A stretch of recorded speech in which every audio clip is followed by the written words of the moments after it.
नमस्कार बंधुरा स्वादे गंधे भरपुरे सबाइके स्वागत। आज तैरी करब निरामिष एकटी घुगनिर रेसिपि। आमार देवा रेसिपि आपनादेर भालो लागले भिडियोटी शेयर करबेन और एई रकम नतून नतून रेसिपि पेते आमार चैनेलटिके सबस्क्राइब करते भुलबेन ना। चलुन देखा जाक रेसिपिटी करते कि लागछे। एखाने आमि निये नियेछि 200 ग्राम मटर। मटरटाके आमि सारा रात भिजिए रेखेछिलाम। मटर 8 থেকে 10 घंटा भिजिए राखलेई यथेष्ट। आपनारा जोदि एटा सन्ध्येबेला तैरी करेन ताहले सकालेर दिके भिजिए दिलेও হয়ে যাবে। मटरटाके भालो करे धुए जल झरिए निये एसेछि। एबार कुकारेर मধ্যে मटरगुलोके ढेले दिচ্ছি। परिमाण मतो जल दिए मटरटाके आमि सेদ্ধ करे नेब। आमि एखाने দুটো সিটি দিয়ে দেখব, যদি মটরটা সেদ্ধ না হয় তাহলে আরেকটা সিটি দেব। এবার মটরে কটা সিটি লাগবে সেটা আমি এখান থেকেই বলতে পারবো না। মটরের কোয়ালিটির উপর নির্ভর করে কটা সিটি লাগবে। আমি এখানে 1 গ্লাস মতো জল দিয়ে দিলাম যাতে মটরটা ভিজে যায়, তাহলেই হয়ে যাবে। আর দিয়ে দিচ্ছি হাফ চামচ লবণ। লবণটা দিয়ে সেদ্ধ করলে মটরগুলোর মধ্যে লবণ ঢুকে যাবে। খুব বেশি জল দেবেন না মটর সেদ্ধ করার সময়। এখানে নারকেল নিয়েছি আধমালা। নারকেলগুলোকে আমি ছোট ছোট টুকরো করে কেটে নেব। নিরামিষ ঘুগনি রান্নাতে একটু নারকেল দিলে খেতে ভালো লাগে, তবে আপনাদের যদি কারো অপছন্দ থাকে আপনারা নাও দিতে পারেন।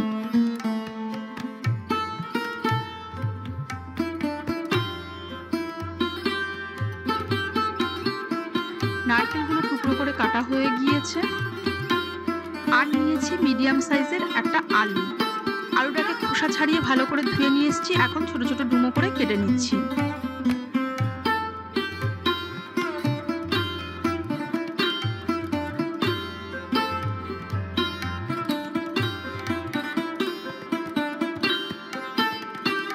নারকেল আর আলু কাটতে কাটতে এদিকে আমার কুকারে দুটো সিটি পড়ে গিয়েছে। কুকারটা নামিয়ে নিয়ে এসে দেখে নিচ্ছি মটরটা সেদ্ধ হয়েছে কিনা।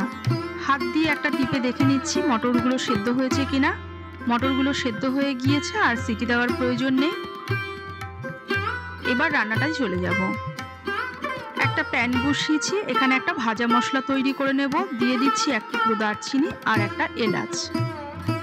আর দিয়ে দিচ্ছি 1 চামচ মৌরি, 1.5 চামচ ধনে, গোটা ধনে দিয়েছি আমি এখানে। আর দিয়ে দিচ্ছি 1 চামচ জিরে।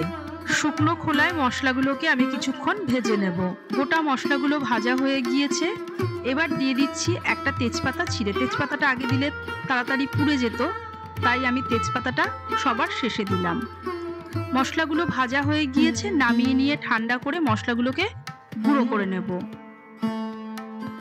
কড়াইয়ের মধ্যে দিয়ে দিচ্ছি বড় চামচের 3 চামচ সরষের তেল। ঘুগনিটা আমি সরষের তেলে রান্না করব, আপনারা চাইলে সাদা তেলেও করতে পারেন। যেহেতু নিরামিষ ঘুগনি রান্না করব তাই আমি একটু তেলটা বেশিই দিলাম। তেলটাকে গরম করে নিয়েছি। গ্যাসের ফ্লেমটাকে লো করে দিয়ে এবার দিয়ে দিচ্ছি আগে থেকে কেটে রাখা নারকেলের টুকরোগুলো। নারকেলের টুকরোগুলোকে হালকা লাল করে ভেজে নেব। নারকেলের টুকরোগুলো ভাজা হয়ে গিয়েছে, এবার তেল থেকে তুলে নিচ্ছি। এবার ঘুগনিটা রান্না করার জন্য ফোড়ন দিয়ে দেব। ফোড়নে দিলাম 1 চামচ গোটা জিরে, আর দিলাম একটা শুকনো লঙ্কা হাফ করে, আর দেব একটা তেজপাতা হাফ করে। ফোড়নটাকে কয়েক সেকেন্ড তেলের মধ্যে ভেজে নিচ্ছি। এবার দিয়ে দেব টুকরো করে রাখা আলু।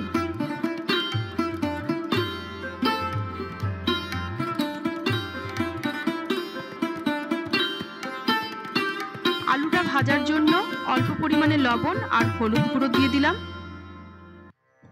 হলুদ আর লবণ দিয়ে আলুর টুকরোগুলোকে ভেজে নেব। আলুটাকে মিনিট খানেক ভাজার পর একটা ঢাকা লাগিয়ে দিচ্ছি যাতে আলুর টুকরোগুলো সেদ্ধ হয়ে যায়, কারণ মটরটা আগে থেকে সেদ্ধই আছে। মিনিট খানেক পর ঢাকাটা খুলে নিচ্ছি। এবার নেড়েচেড়ে দেখে নিচ্ছি আলুটা ভাজা হয়েছে কিনা। আলুটা ভাজা হয়ে গিয়েছে। দিয়ে দিচ্ছি হাফ চামচ জিরে কাঁচা লঙ্কা বাটা, দিয়ে দিচ্ছি 1 চামচ আদা বাটা, আর দিয়ে দিলাম একটা বড় সাইজের টমেটো পেস্ট। বাটা মশলাগুলোকে ভালো করে কষিয়ে নেব কিছুক্ষণ। একটা বড় সাইজের টমেটো আমি মিক্সিতে পেস্ট করে নিয়ে এসেছি। আপনারা চাইলে এখানে টমেটো কুচিও দিতে পারেন। বাটা মশলাটা কষাবার পর এবার দিয়ে দিচ্ছি কিছু গুঁড়ো মশলা। দিলাম 1 চামচ ধনে গুঁড়ো, 1 চামচ লাল লঙ্কার গুঁড়ো, এটা ঝালের জন্য দিয়েছি। দিলাম 1 চামচ কাশ্মীরি লঙ্কার গুঁড়ো আর দিচ্ছি 1 চামচ হলুদ গুঁড়ো। মিক্সিং বাটিটা ধুয়ে নিয়ে আমি জলটা দিয়ে দিলাম। এবার গুঁড়ো মশলাগুলোকেও আমি ভালো করে কষিয়ে নেব।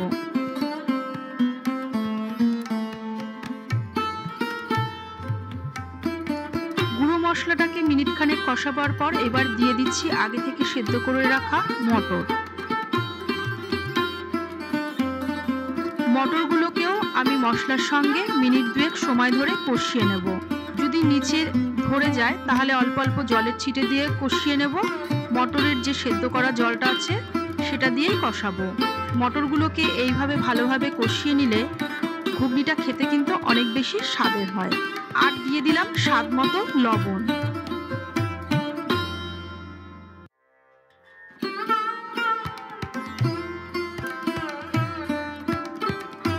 মটরগুলো কষাবার মাঝেই আমি দিয়ে দিচ্ছি 1/4 চামচ হিং। হিংটা আমি আগেও দিতে পারতাম, আগে দিইনি, কারণ ফোড়নের মধ্যে হিং দিলে হিং অনেক সময় পুড়ে যায়, খেতে ভালো লাগে না। আর এই সময় যদি হিং দিই, হিংয়ের গন্ধটা কিন্তু খুব ভালোভাবে ঘুগনির মধ্যে পাওয়া যাবে আর খেতেও ভালো লাগবে।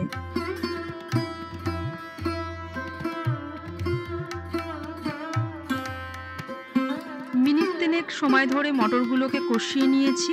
এবার দিয়ে দিচ্ছি ভেজে রাখা নারকেল কুচি আর দিয়ে দিচ্ছি পরিমাণ মতো জল। আপনারা ঘুগনিতে কতটা ঝোল রাখবেন সেই হিসেবেই জল দেবেন। আমি এখানে 1 গ্লাস মতো জল দিলাম, কারণ সবকিছু সেদ্ধ হয়েই গিয়েছে। আর মিনিট 2 সময় ফুটিয়ে নিলেই ঘুগনিটা তৈরি হয়ে যাবে। এবার একটা ঢাকা লাগিয়ে দিয়ে ঘুগনিটা মিনিট 2 ফুটতে দেব।